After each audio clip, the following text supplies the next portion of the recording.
Bienvenue dans les Mémoires du Mythe, un podcast audio dédié à l'horreur et au JDR. Ce format est produit par l'équipe de Globtopus et est permis grâce au tipeur. Installez-vous confortablement et si possible, mettez un casque. L'aventure démarre. Vous entrez. Et c'est plus un petit restaurant, à l'ambiance posée.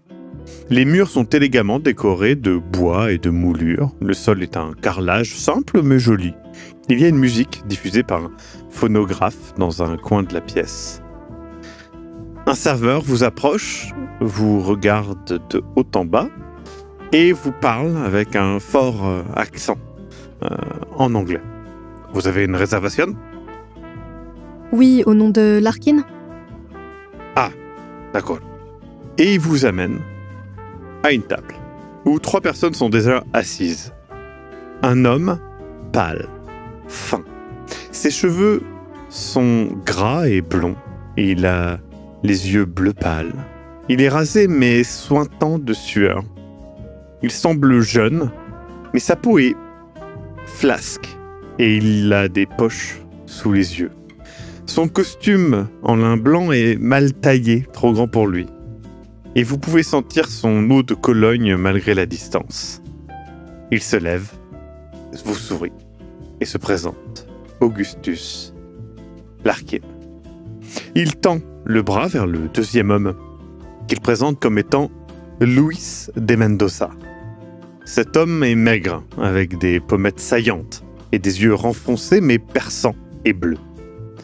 Il a des cheveux mi-longs qu'il laisse sauvages et une barbe de 3 jours. Il porte un costume propre, mais vieux et effiloché. Il vous salue d'un très léger mouvement de tête, son regard étant froid et fermé. Larkin tend alors son bras vers l'autre homme, Jesse Hughes, un Afro-Américain de corpulence moyenne, parfaitement rasé et en veste de tweed, avec un fedora sur la tête. Il a une pipe à la bouche et la retire pour vous saluer chaleureusement. Du coup, Larkin vous parle. Du coup, merci beaucoup d'être venu. Installez-vous. Voilà. Et écoutez, votre voyage s'est bien passé ? Vous venez de loin, c'est... Fou. Oui, très bien. Long mais sans encombre. Ça a été. Très bien. Oui, du coup, Monsieur de Mendoza est mon assistant personnel, hein, et Hughes est un folkloriste venant de New York City, hein, et un nouveau membre de l'expédition. Et tu sais, il fait signe au serveur qui vient et qui amène les menus. Et du coup, il fait « Ah, vous voulez boire un pisco, d'accord ?» Non, le professeur Myers, qui m'a en tout cas aidé à accéder à cette expédition, m'a dit qu'il fallait absolument que l'on teste ça. Donc, d'accord, peut-être pas. Enfin, en dehors que c'est un petit peu fort. Peut-être le diluer. Ils font du pisco sour, c'est très bon. Ou il y a du piscolada, c'est avec du soda, c'est très bon aussi. C'est peut-être un petit moment sévère. Mais après manger. Pas de souci. À la table, il y a des chaises vides encore ou elle est Non. remplie maintenant ? Ok. Elle est remplie. Du coup, il vous donne des menus, donc il y a différents plats, et lui, il fait « Je vous conseille le ceviche, hein, c'est un petit peu pimenté, mais c'est parfaitement délicieux. Et puis, sinon, si vous préférez un petit peu plus calme, il y a le taku-taku, hein, c'est plus simple, mais parfaitement délicieux aussi. Et puis voilà, et vous le savez peut-être, mais ici, ils mangent ce qu'ils appellent des couilles. Des cochons d'Inde, en fait, hein, c'est des petits rongeurs locaux, hein, mais pas trop ici, plus dans les hauteurs. Je vais prendre un ceviche. Moi aussi. Du coup, monsieur Larkin, j'ai cru comprendre que vous êtes au Pérou depuis plusieurs mois déjà ? Oui, ça fait un petit temps, oui. C'est pour ça que vous connaissez aussi bien la gastronomie locale, je suppose. Tout à fait. Et donc nous sommes au complet ? Oui. Et vous remarquez quand même l'espace d'un instant qu'il y a, malgré le silence, une tension entre De Mendoza et Hughes qui est palpable. Il y a De Mendoza a un visage très fermé. Hughes a un visage un peu plus ouvert, mais qui se referme de temps en temps. L'échange de regards est pas... pas sain, en tout cas, dirons-nous. Il y a une grosse tension entre les deux. Ouais, vous ne savez pas trop pourquoi. Ouais. Du coup, Larkin, il fait, écoutez, je vais vous expliquer. Le but de l'expédition, alors les plats arrivent, hein. On vous a appris quoi déjà le taku taku. D'accord. Je trouvais que ça sonnait bien. Très bien. Du coup, vous mangez, hein. Et puis il vous explique. Donc l'expédition sera d'aller en haut, dans les hauts plateaux, hein, de localiser le site de la pyramide, puis de récupérer les précieux artefacts, tout simplement. Oui. Vous avez dit pyramide. Oui, tout à fait, oui, pyramide Inca, hein, tout simplement. Je sors immédiatement un de mes carnets et je commence à griffonner dedans. Mais je pousse même mon assiette. Ouais. Il est évident que l'intérêt archéologique des pièces trouvées sur place aura un impact énorme, hein, tant financier que scientifique. On est surtout là pour le côté scientifique. Monsieur Larkin ? Oui. Vous venez de dire du coup que ce que nous allons faire semble être une entreprise qui va changer les choses peut-être. Ah oui, tout à fait. Du coup, je me permets de vous demander, j'ai cru comprendre que nous serions plus.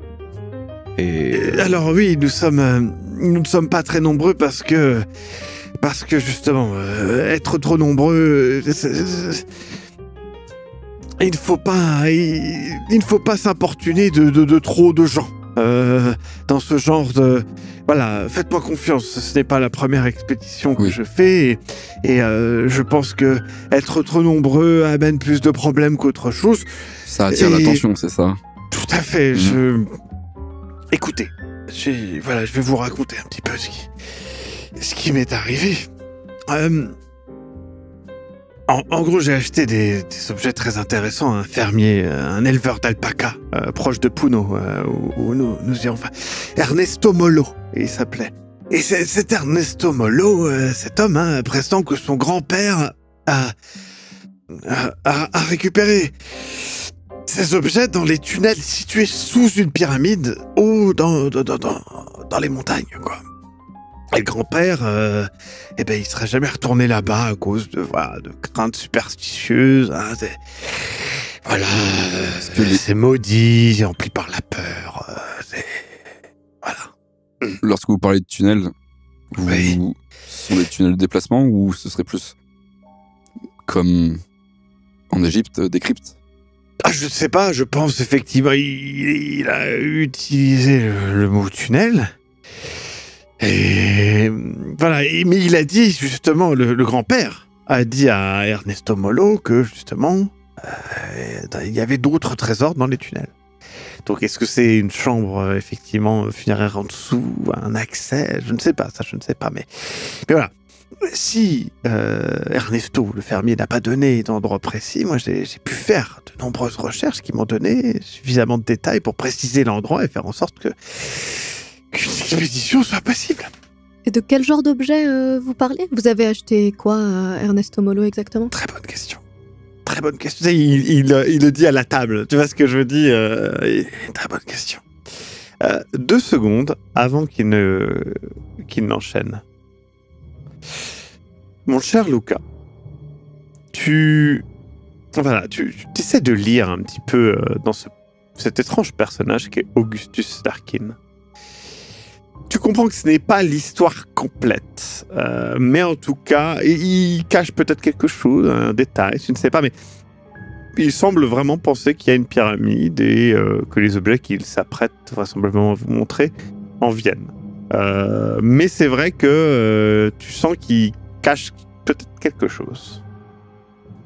Du coup, vous voyez que Larkin, interloqué par la remarque de Célia, sort 2 objets d'un sac qu'il avait. Le premier objet est un pendentif d'une 15aine de centimètres de large, en or. Il représente un homme portant 2 bâtons avec des formes rectangulaires décorant le tout. Et le deuxième objet est, lui, un gobelet en or, gravé de formes géométriques et de cercles, le tout incrusté de turquoise. Mon cher Raymond, tu reconnais. Tu t'es renseigné, bien évidemment, sur le Pérou avant de venir, notamment aidé de ton professeur. Les 2 pièces sont d'une époque et d'une culture différentes. Le premier objet, le pendentif, ressemble à certains artefacts pris de Tiwanaku, en Bolivie, hein, c'est proche de la frontière péruvienne pour le coup, et ça date vraisemblablement du 5e siècle. Tiwanaku. 5e siècle. Tandis que le gobelet, lui, est d'aspect plutôt inca, et vraisemblablement du 15e siècle. Ok. Oui, je le vois assez vite. Ouais. De toute façon, quand il les pose, je pense que, pareil, je me mets tout de suite à noter des trucs. Je fais même pas attention à ma bouffe, je suis vraiment concentré sur les objets.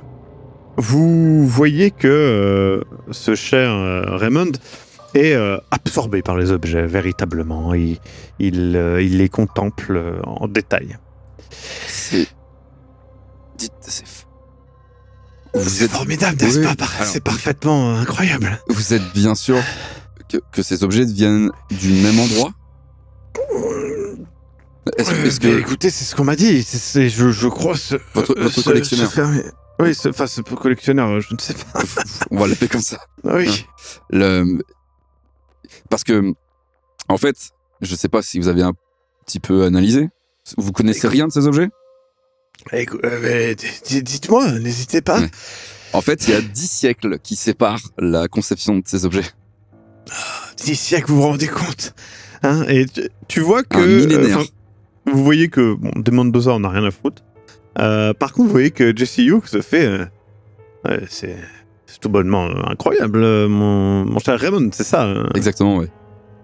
Fantastique. Et vous êtes du coup spécialisé en archéologie? Oui, en archéologie et ancienne civilisation particulièrement, mais bon, les recherches en tout cas vont plus sur le côté égyptologie, certes, mais...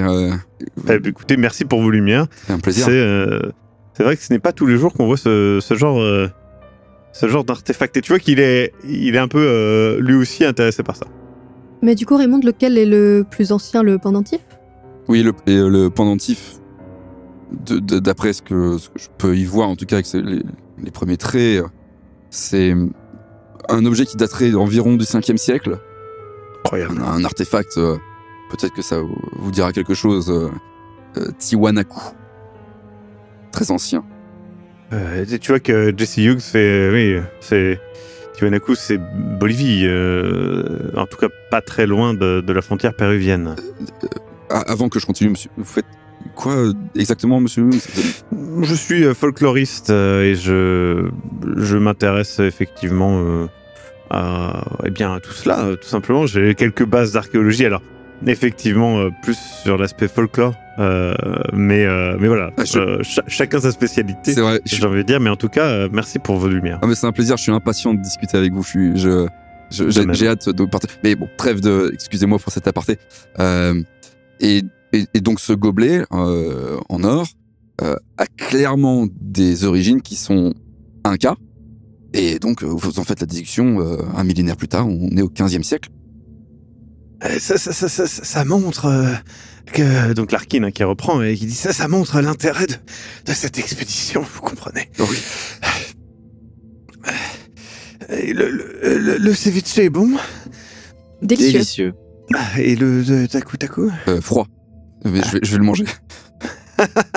Oui, c'est passionnant, Mais du coup, monsieur Larkin, comment vous vous êtes retrouvé au Pérou particulièrement? Est-ce que vous avez une affinité particulière avec ce pays? Écoutez,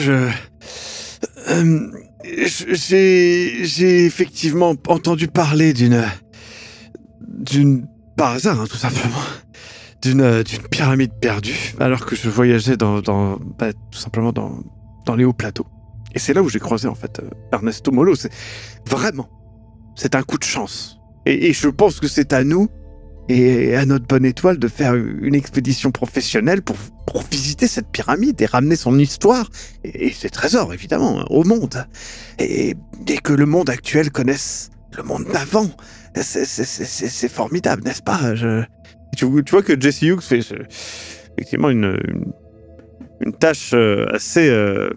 c'est formidable, tout simplement. Mais c'est fréquent de trouver comme ça sur un même site des objets que 10 siècles séparent. Est-ce que des gens les auraient ramenés là? Est-ce que c'est un site qui a été utilisé pendant peut-être 10 siècles? C'est quelque chose de... Pardonnez-moi, je suis amatrice. Nous le découvrirons. Et c'est là tout l'intérêt. Allez jusqu'à cette pyramide.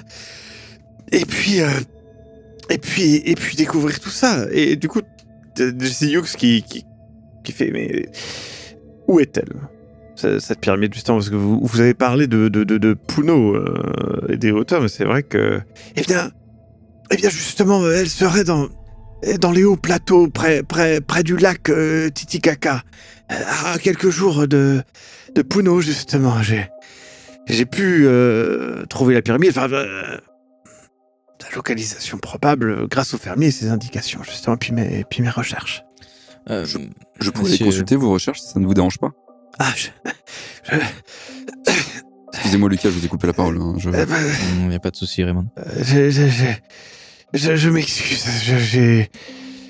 J'ai détruit mes recherches, hein, tout simplement. J'ai de peur que d'autres archéologues les volent et prennent de l'avance sur l'expédition. Vous comprenez, la nouvelle... Excuse-moi. La nouvelle a traversé le monde avec la presse. C'est d'ailleurs pour ça que vous êtes là, qu'on est autour de cette table. Et n'importe qui pourrait montrer une autre expédition. Et Monsieur Larkin ? On n'est jamais trop sûr. Hein, voilà. Mais j'ai tout dans ma tête. J'ai une très bonne mémoire, hein, pas d'inquiétude. Monsieur Larkin ? Oui. Est-ce que... Voilà, vous avez parlé de peut-être d'autres personnes qui... Oui. Vous avez détruit vos recherches. Vous craignez une menace ? Quels sont les rapports avec la population locale et... je ne sais pas... Est-ce que... Non, la population locale a ses croyances, Vous savez, hein... D'accord, mais est-ce que... L'ombre d'un buisson, alors qu'on est perdu dans ces plaines incroyables, on finit par voir le croque-mitaine. Non, mais d'accord, j'entendais juste aussi par là. Est-ce que...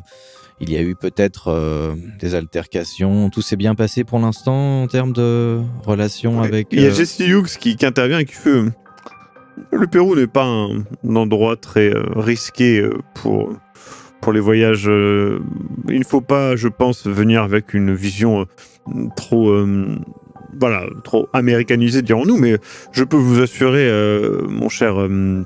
Luca, que vous n'avez pas grand-chose à craindre du Pérou et je pense que justement vous verrez que la populace sait se montrer très avenante. Je dis ça pour vous rassurer, bien évidemment. J'en conviens, mon cher Jesse, oui. Mais je pensais plus que je me posais juste la question de savoir comment la population locale nous percevait en tant que personne de l'extérieur qui vient regarder et peut-être mettre la main sur des objets qui sont souvent peut-être sacrés ou porteurs d'un héritage qui... C'est pour ça qu'il faut agir avec respect, je suis bien d'accord avec vous, mon cher Luca, et c'est vrai que, voilà, nous sommes pour eux des gringos, si j'ose dire, mais tâchons d'être de bons gringos.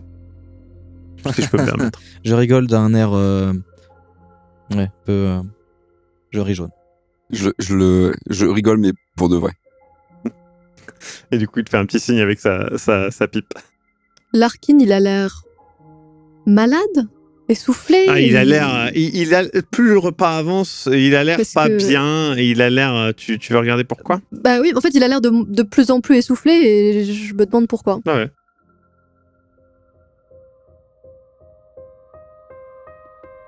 Vous venez d'écouter Les Mémoires du Mythe. Écoutez nos épisodes sur www.globipodcast.fr. Retrouvez la liste complète des épisodes en description.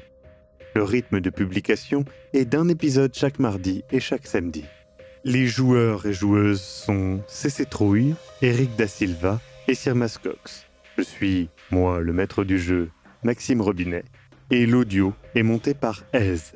Les musiques utilisées viennent du site Epidemic Sound. Soutenez-nous et obtenez les épisodes un mois en avance sur tipeee.com/sombre-machination. À très bientôt.